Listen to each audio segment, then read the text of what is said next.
إن الحمد لله نحمده ونستعينه ونستغفره ونعوذ بالله من شرور أنفسنا ومن سيئات أعمالنا من يهده الله فلا مضل له ومن يضلل فلا هادي له أشهد أن لا إله إلا الله وحده لا شريك له وأشهد أن محمدا عبده ورسوله صلى الله عليه وعلى آله وصحبه أجمعين. Tuli ku kikolo ekyokubiri nga nakyo kwe kuteekamu nkola gye tuyize. Era wano sheekhi nzikiriza mukadde wange nkoone ku nsonga bbiri. Ensonga esooka yegwa butereevu era omumanyi ono gy'ayagala mu byatugambye wano. Kikyayagala ebikolo ebitufuula abasalafu 210 bye bikulu bye yatunokolerayo alayhi rahmatullah. Ekisooka kwe kubeera nti nno daawa yaffe ezimbiddwa ku ilmu. Kitegereka? Ekikolo ekyokubiri girimu eyo si yakwenyumiriza mbwenyumiriza. Darussa e Makindye obeerayo, bwegenda e Kawempe ng'ogigoberera, bwegenda e Nateete ng'ogigoberera, ez'ebweru ng'ozigoberera, wahakadha. Wabula ebyo bye tusoma biteekeddwa okubeera mu bulamu bwaffe. Ebyo tusoma biteekeddwa okubeera mu bulamu bwaffe. Atukoonedde ebimu ku byo n'atulaga okuyisa obulungi abazadde. Ekitegeeza kivve nnyo okubeera ng'oli musalafu naye nga abazadde bo bakkaaba. Kivve nnyo okubeera ng'oli musalafu naye nga baliraanwa abo ne babeera bano ba Ponsiyano, ba Nekemeya, ba Ernest abafaanako bwe batyo nga bakkaaba. Haqiiqa omusalafu owaddala wallahi abaliraanwa tebamukaaba ne babeera bakafiiri. Ne bwe babeera baki? Bakafiiri tebamukaaba. Era ekibanakuwaza mu ye bunywevu bwe bwaliko mu ddiini nti musajja obulamu bwe afa kubanga yo shayitaani eyo emitima egitaliimu bulungamu jasi mu kulaba obulabi omuntu ng'ali ku bulungamu. Abubakar as-Siddiq radiyallahu ta'ala anhu bamugoba mu Makka, bamunyigiriza n'akwata akago ke n'atambula. Abaagya n'asanga omusajja ani Sheikh Ibn Dagana. Olaga wa Abubakari nti abantu bo bannemesezza okusinza Allah, kangene nsinza Allah nagati mithluka la yukhraj. Afananga gwe takola atya? Tafulumizibwa. N'alyoka atendera ebitendo bye okola bwoti. Wallahi subhanallah Sheikh mu hadithi eno Ibn Dagana byayogera ku Abubakar as-Siddiq tubisanga nga bifaanaganya n'ebyo Khadija byagumya nabyo Nabbi sallallahu alaihi wasallam. Naam, mu hadithi ya Aisha iri muttafaqun alayhi. Yagati nedda kalla la yukhzika Allah abada innaka, natandika okubimenya nga bwe yabimenya mu hadithi ne Ibn Dagana bwatu yayogera kwani kwa Abubakar. Kiki njagala wano? Abubakar yakomawo nga ayingidde fijiwarihi amakulu protection ye, n'azimba omuzikiti omutono mu lujja lwe. Mu luki? Hadithi ga fina baitihi, fina kitegeeza olujja. Enzija nyingi zitwa zitya? Afuniya. Enabbi yatuga nadhifu afuniyata, kumulongoose enzija zammwe. Fa innal yahuda la yunadhifuna afuniyatahum, kubanga abayahudi balongoosa enzija zaabwe. N'ateekamu omuzikiti awo mutono guli mu lujja lwe. N'abeera omwo ng'asaala. Olwatandikanga okusaala nga Aisha bwe yamutenda, ya Rasulullah, Abubakari olutandika okusoma ng'akola atya? Ng'akaaba. N'abeera omwo ng'akaaba. Kaakati abashiriku bajjanga ne bakuŋŋaana bawuliza Abubakari asoma akaaba. Abaana abato nga bajja ne babeera ne bawuliza omwo. Abakola kino kibakwata kati eno ddaawo yennyini. Musajja watu ali muzikiti gwe yazimba asinza Allah. Olusoma kimu bibiri ng'atandika kola atya? Olwa riqa, olwa imaani gyalina ng'atandika okukaaba. Bagamba nti Abubakari agenda kutumalirawo mu gitama, so atagenda gimalawo. Bajja abo ne bakuŋŋaana awo bawuliriza musajja ali mu swalayi. Kakati omuntu asobola okunakuwazibwa olw'obulongoofu bwo. Kitegereka? Naye nga gwe ebikuvaamu ebidda gyali tetukusuubira kubeera nti gw'osula kasasiro mu baliraano gw'omusalafu. Naam, illa yu'minu billah. Gwe musalafu gw'osula kasasiro wa muliraano. Gwe musalafu gwe omusalafu bamusubira batemerera mutemerere batemerera muki mutemerere naye nga bulungi bwerere bwe bumuvaamu. Kino nno kikulu bannange okubeera tubeera abasalafu ilman wa amala, tubeera abasalafu mu kumanya ne mu kuteeka muki mu nkola. Omusalafu emmotoka y'omuntu ng'emuseeredde kutasooka mubuuza nti ompa mmeka ngisindike, bali babali wali bakyamulamuza ye ng'ali eno wamma gwigira teekamu yasindika, bagenda omulabanga oyo yalina ekirefu, yo yalina engoye ziri waggulu, yo yalina akaddugavu mu kyenyi sigida. Lwaki? Kubanga irimu ye n'obusalafu bwe bumugobako empisa ennyomoofu ng'ezo omusajja limbwetavu musindikako jasi atubidde kyabusooka otuwa essente n'ebifaanako bwe. Kitegeeza bannange omusomo gwa Sheikh temwerabirane, njagadde kano kayitewo n'akokubira kakagoberera ke kaliwa nti bannaffe bawaamu abasiraamu aba bulijjo balina ebintu byebakola ne bagamba nti bamaseeka bali bino, bamaseeka bakola bwe bati, ne bavumirira bamashayikhi.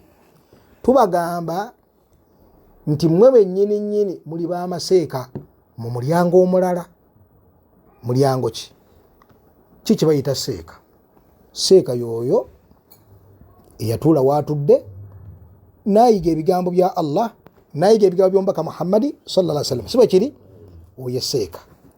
Kaakati naawe ku levo yo eyo etakuyisa seeka, oli omusomesa w'abasiraamu, oli seeka mu makulu amalala, era osobola bulungi okwejajinga. Singa obadde seeka mu makulu gali ago oba seeka agaddala, wali badde seeka omwonoonefu oba wali badde seeka omulongoofu, okijajinga otya?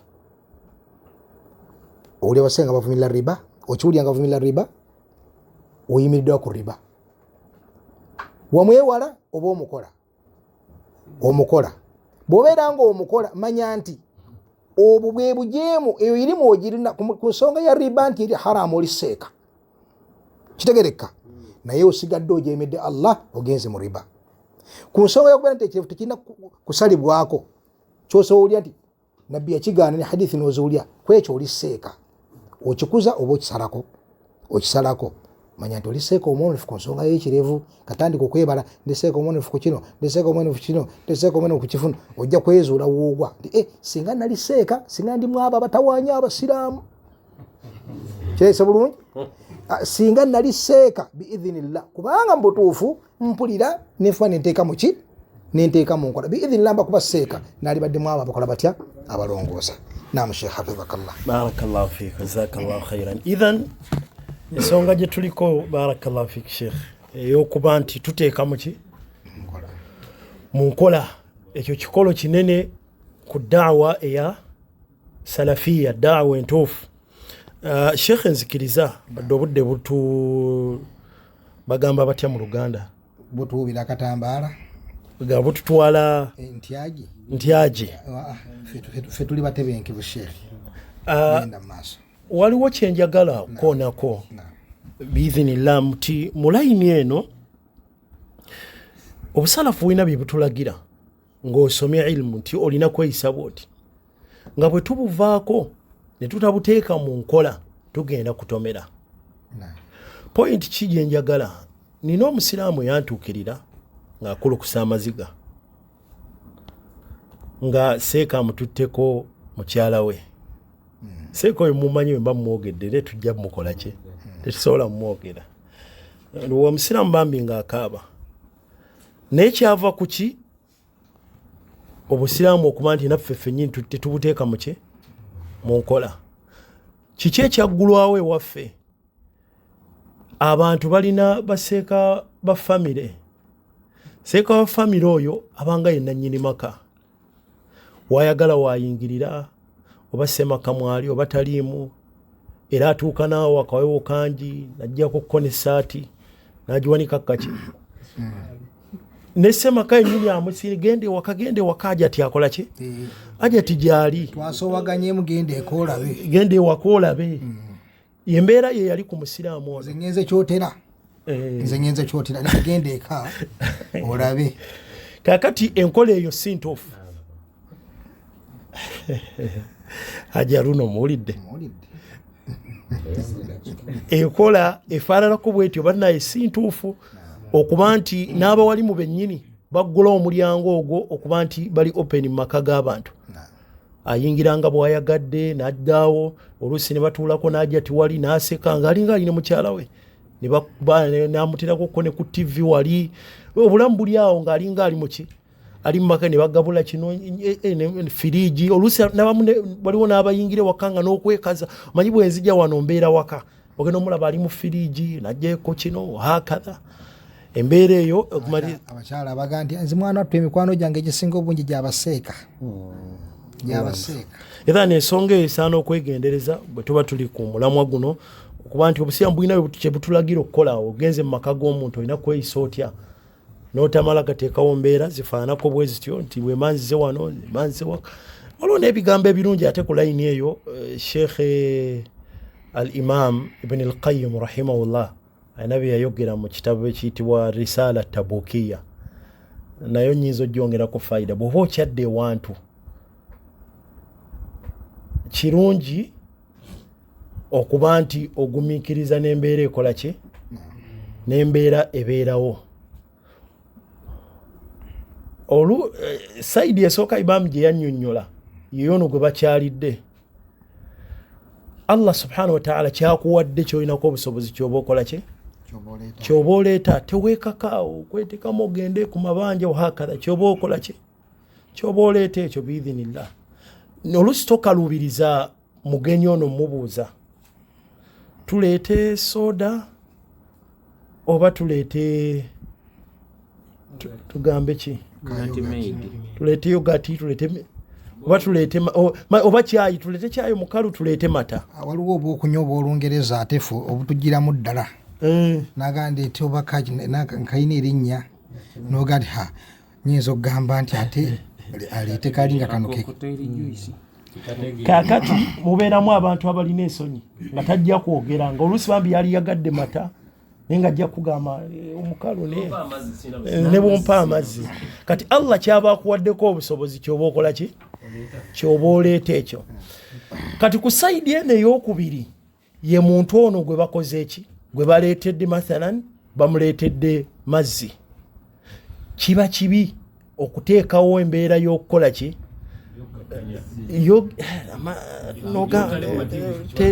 baka Minute Maid kabaddeyo, oba wabaddeyo ka Splash mu mbeera eyo gyoba otadde ku ki. Waliwo ali Kirima kayogeddeko wano Kakokotero Juice, ago namanya ga byakunywa. Bannayuganda bakamanyi nnyo. Mashallah. Kati idhan otambulira mu ki, otambulira mu mbeera efaanako leero. Naam, genda maaso Sheikh Kitiibwa. أغامي رحمة الله عليه فهذا هو منهج السلف. فهذا هو منهج السلف رحمة الله عليهم أجمعين. Eriwa manhaji y'abasalafu eriwa ayogera okuba nti wano basahaba baatuulanga ewali nabbi ne basoma ayati 10 bazisome ne bajja ne baziteeka mu ki, kye basoma ne bateeka mu ki. Ye manhaji y'abasalafu kyosomye fe anti gwolaba atali bw'atyo manya tali ku busalafu. Bw'abanga ye baga nti asomye alina bingi nga bwe twogedde ku wengoye, alina hadithi nyingi ezoogera ku mpa, naye ng'ate ye tumulaba engoye ze ziriwa, manya nti manhaji aliko kati ono nno si y'abasalafu. Kuba abasalafu kyasomye nabbi bw'ati bwe yali naye n'ateeka okola. Naam. أغامي فهذا هو منهج السلف رحمة الله عليهم أجمعين. يقرنون العلم بالعمل.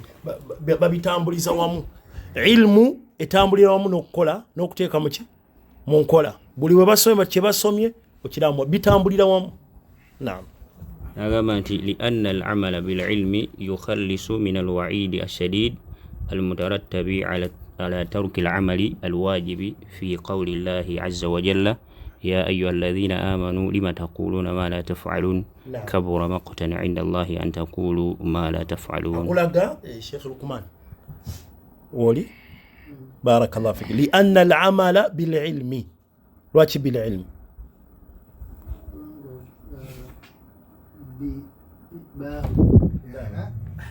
kati ba'u bil ilmi kati era irina kubanga ereta kasira kubanga harufu na harufu jarri. Barakallahu mashallah jazakallahu khair.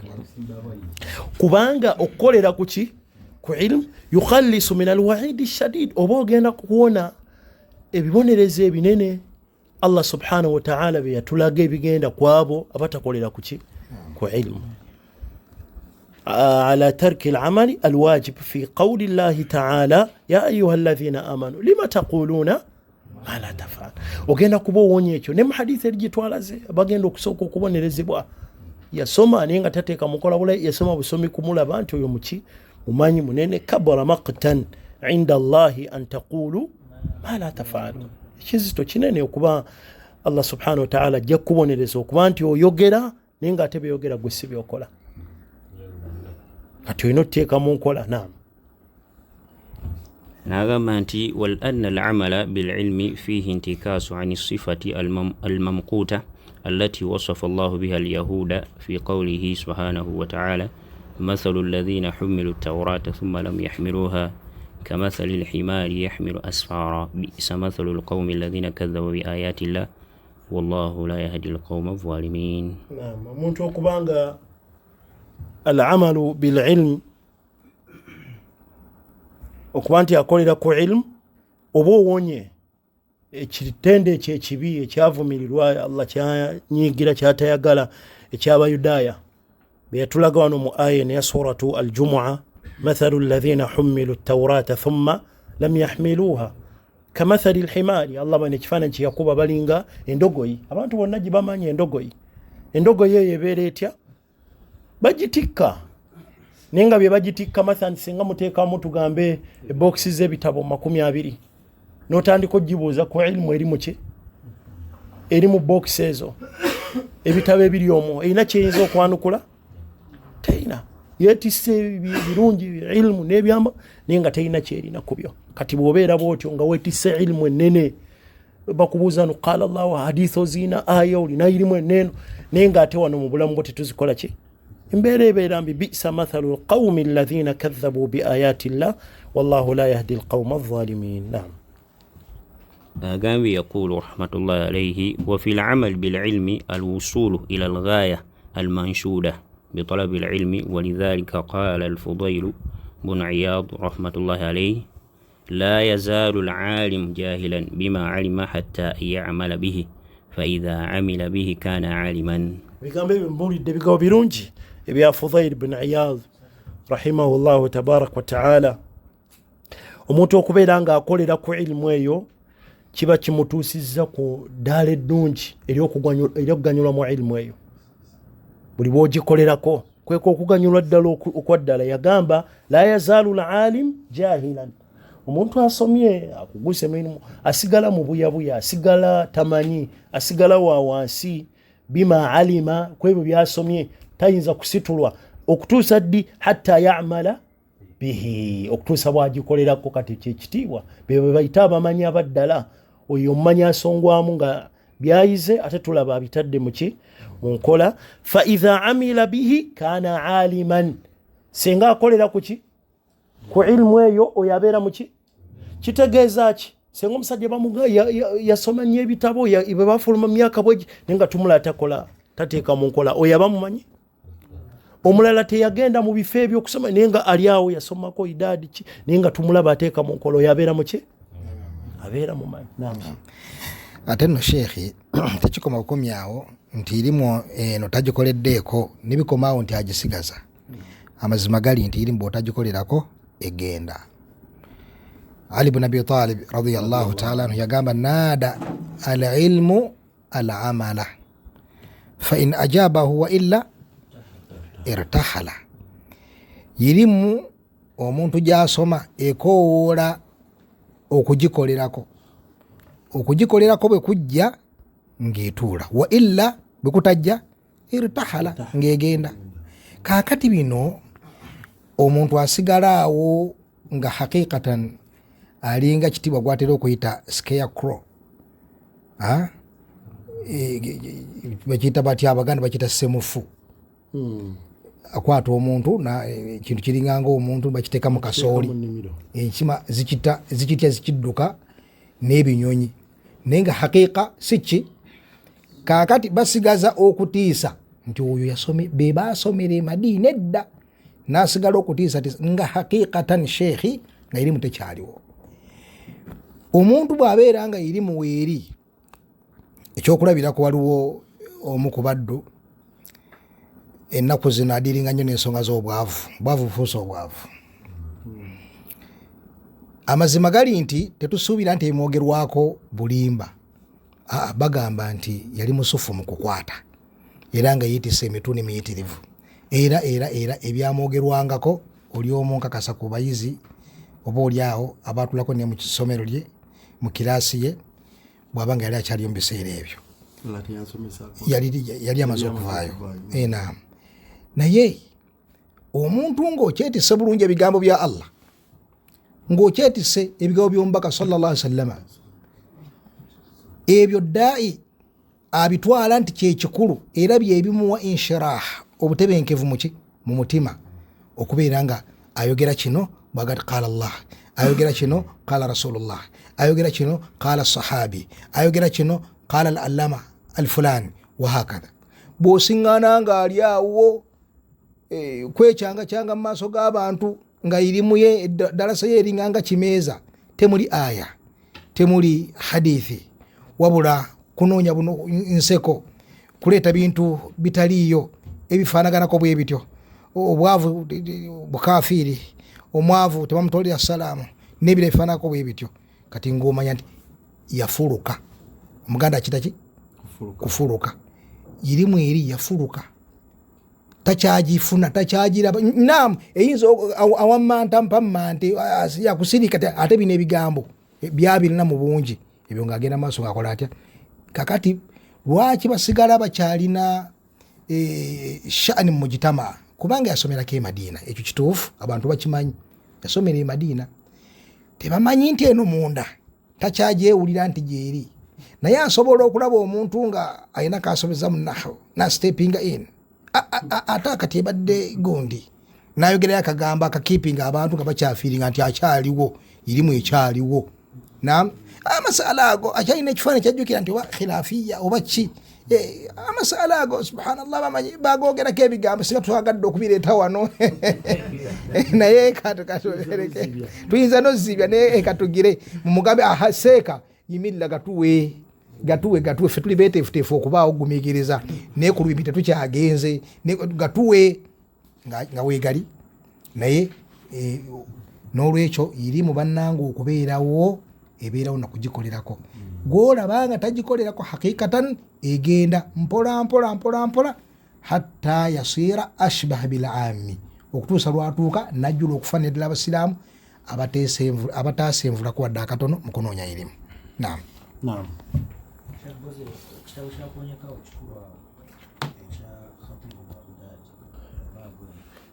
اقتضاء العلم ما شاء الله. وكري محاشية وانسي كتاب ايشو الخطيب البغدادي رحمة الله عليه، اقتضاء العلم والعمل. نعم. قال رحمه الله أقامت فالدعوة السلفية، أقول الدعوة السلفية نعم، أجي تعنى بهذا الأصل وترعاه وتحث الناس على الانشغال به، فإن الانشغال بالعمل أنفع من الانشغال بما لا فائدة فيه من كلام مباح ونحو ذلك. دعوة y'obusalafu ekubiriza okuba nti oba efaayo ku nsonga eno ey'okuba nti tuteeka mu nkola, era kya bbeeyi nnyo, kya mugaso nnyo eri obulamu bwaffe okuba nti ilimu gye tuyize tugiteeka mu ki, okusinga okuba mu bigambo ebirawo ne bweba si bigambo bya haramu, bigambo ebikkirizwa emboozi, naye okuteeka mu nkola kulembezebwa biidhini subhanahu wa ta'ala. agambye nti falaw anna shababana, sheekha waffe kye yatugamba nti omuntu alina okufaayo mu ssala, okubeera nga talo ebirowoozo tebidduka eno n'eno kuolonsa omuntu wayingira mu swala ebidduka mu bizinesi ne sheekha n'atugamba nti ate waliyo abasingakaawo mu swala ng'ali mu maaso ga Allah ebirozo ng'ate bipulaninga haramu ayina gyayagala okugenda mu disco ng'abipulangirawo mu swala imaamu ono bw'aba agize mu swala maaso ga Allah naye nga haramu amupulangirawo mu swala saba Allah atutaase ya rabbi. قال رحمه الله فلو أن شبابنا وفقهم الله تعالى قاموا بهذا الأصل حق القيام لسلموا من الوقوع في كثير من الأمور التي ليست من خصائصهم. senga abavubuka baffe ensonga eno bagifaako nnyo ne bamanya nti ddala ilimu gye tuyize etulabikeko tuteeke mu nkola olabe ennyambala nga yeeyo enneeyisa nga yeeyo mutuufu baaliwonya ebintu bingi oluusi bye bayingirira ebitali mu layini yaabwe baali biwonye senga bakoze ensonga eno. أقانت والتي الاشتغال بها مضيعة للوقت bagenda mu bintu ng'okubigenda mu kumala budde nga si byabwe nga ki. كالاشتغال بتتبع سياسات nagoberera ebyobufuzi gundi ono yali bwati afuze emyaka alina kukola bwati naffe entebe bweti mu kuddamu ebyo abimaliramu obudde nga bigenda kumutwalira ki bimutwalidde obudde n'atateeka mu nkola ilimu eno gy'asoma. وكالدعوة إلى التفكر فيها إلى جميع الناس ونحو ذلك. n'ayita n'abantu okugirawo okukola gundi ku byobufuzi ne bakuladda ku bimeeza analysis n'omulaba nga tafuddeeyo ku kuteeka mu nkola. Mulimu n'abamu ku baabo be tumanyi nga abamu ku baasomerako ne Madina naye nga yavaayo n'addamu ebyo n'agira ogenda omulala yeesimbyewo eno ali eno anoonya n'atuuka nga takyasobola wadde kusoma aya nze nagwe mmanyi ne bw'aba ayinza n'okugira hadisi n'agiyita aya. Omanyi Allah yatugamba kullu ibn adamu, Allah yatugamba mu Qur'an kullu ibn adamu khata ewe Madina. Nasallallahu alaihi. فهذه الأمور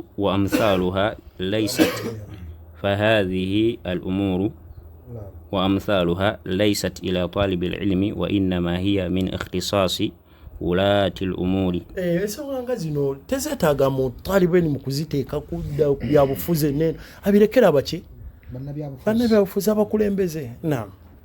أو من ينيبونه bakiikirira waba mu mbeera ezifaanako bwezityo. ولما اقتحمها فئام من الشباب ونزلوا أنفسهم منزلة ولي الأمر فيها بان جهلهم وظهر انحرافهم. abavubuka bangi bwe babiyingiramu bino nadda mu byobufuzi byalirekedde abakulembeze abo politicians wagenda okulaba nga obubuyabuya bwabwe butandise okweyoleka eri abantu n'okuwuguka kwabwe okuva ku mulamu omutuufu gwe baaliko nga bakutte eddiini entuufu ne bamaliriza nga bagivuddeko. نكمل إن شاء الله. وظهر انحرافهم وخرج بلدهم في هذه القضايا لأنهم إنما يعتمدون على قصاصات الجرائد الأجنبية والإذاعات الكافرة. wano mwebale abamu abagobereraga amawulire empapula z'amawulire ez'ebweru ezo z'okulaba ez'abazungu bwezityo waliwo radios ez'abakaafu bagenda ne balugina kwa mawulire ne bagajjoko n'abambiro asachinga kino hakadha.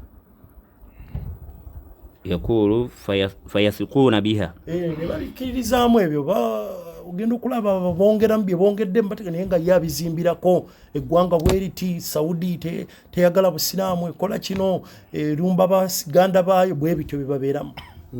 ولا حول ولا قوة إلا بالله ويبنون أحكامهم عليها. muntu bw'alaba nga yeewunyiza kino naga la hawla ensonga ereeta mulimu abalaba ekintu bantu beewunya nnyo n'akoma naawe bw'ati kiri kiti ekyo omulaba alaba mbu ekintu ekyo la hawla la ilaha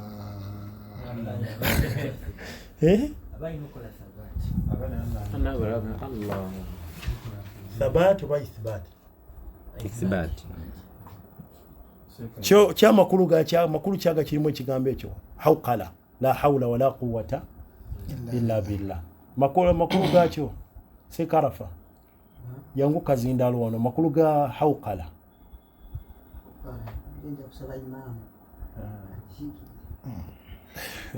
la hawla wala quwwata illa billah. Budde time kipatu ga buweddeyo kitegeeza tosobola kuva mu mbeera kudda muki mu mbeera ndala oba n'amaanyi kusobola okukola kino okujjako nga Allah subhanahu wa ta'ala akoze ki akkiriza subhanahu wa ta'ala. Na kati toyinza kuba bukomye la hawla oganye tewaliwo ki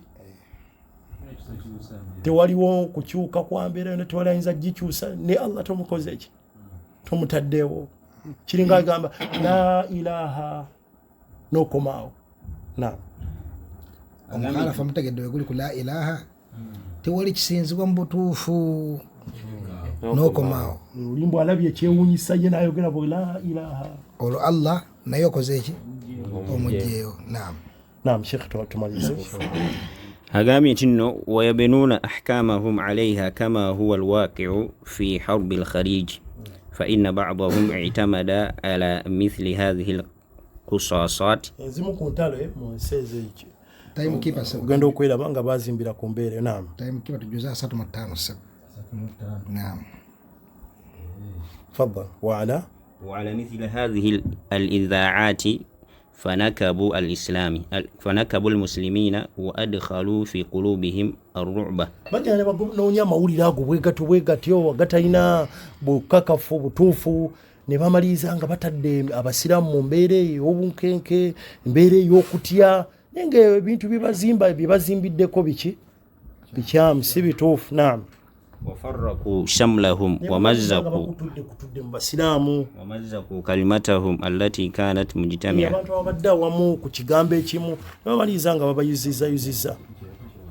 وهذا الاعتماد على القصاصات وعلى الإذاعات الأجنبية وغاية ما عندهم مما يسمونه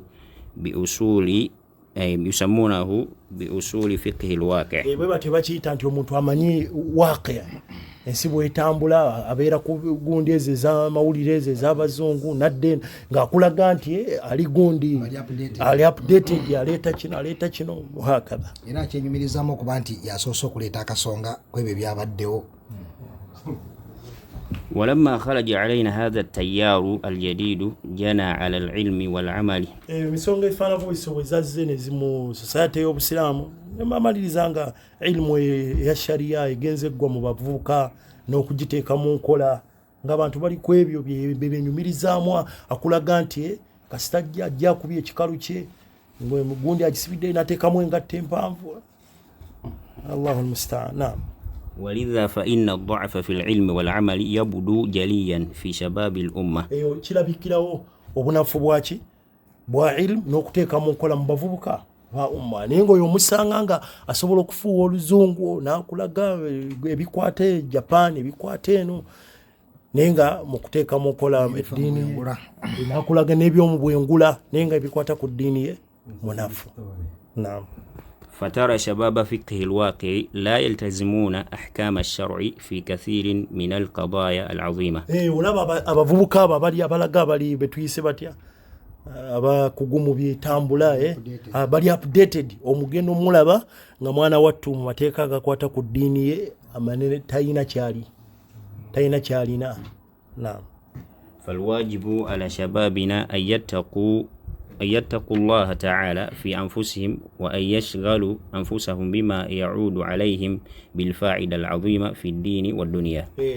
ekyeteeka ku bavubuka babloga ekyeteeka okubeera nti abavubuka batya Allah subhanahu wa ta'ala batya olunaku lwe bagenda oyimirira mu maaso ge subhanahu wa ta'ala bafeeyo okukola kaweefube okudda ku ddiini ey'amazima kwebyo ebigenda bagasa ku dunia ebigenda okugasa eddiini yaabwe n'ebigenda okugasa eddunia yaabwe. Ebyo osanga tebigasiza dunia tebigasiza ddiini. Naam. أما الاشتغال بما لا فائدة فيه وإقهام الإنسان نفسه فيما ليس من اختصاصه. omuntu okubeera nga ayingira mu bintu ebitali mu mugaso n'okubbinkira mu bintu byatalinamu olusi nakumanya mubeeramu abantu bwe batyo waliwo abantu nga ye n'omuvubuka gwe mmanyi tolina kyoleeta okujjawo nga bakimanyiko asirikiramu katono bwodda mu byobufuzi aba alina kyakimanyiko bwodda mathano oyingidde gwe buli kyoleeta agiramu katono omutwe ne gwetoola guti nafuna ogenda okulaba bwenna abakoze eki abawambi bamwetoolodde kasita ekyo bakivaako ne badda ku kiro ng'akola ki abeera nga konfoshari. فهذا وباله كبير ويفوت على الإنسان من الأجر والخير الشيء الكثير فعلى الشباب أن يتقوا الله تعالى في أنفسهم وأن يعملوا بما علموا من العلم حتى يفوزوا دينا ودنيا. abavubuka okutya Allah subhanahu wa ta'ala baberenga bakolera ku ilmu gye basomye giteeka mu nkola bagenda okuba obuwanguzi ku duniya ne dini yaffe okubanga tuwangula tusinkanye Allah subhanahu wa ta'ala nga tumusinkanya n'eddiini entuufu kyekyo ekikolo ekyokubiri mu bikolo bya da'wa ey'obusalafu. wa barakallahu fiikum wa jazakumullahu khayran. barakallahu fiik hayyakallah hafidhakallah.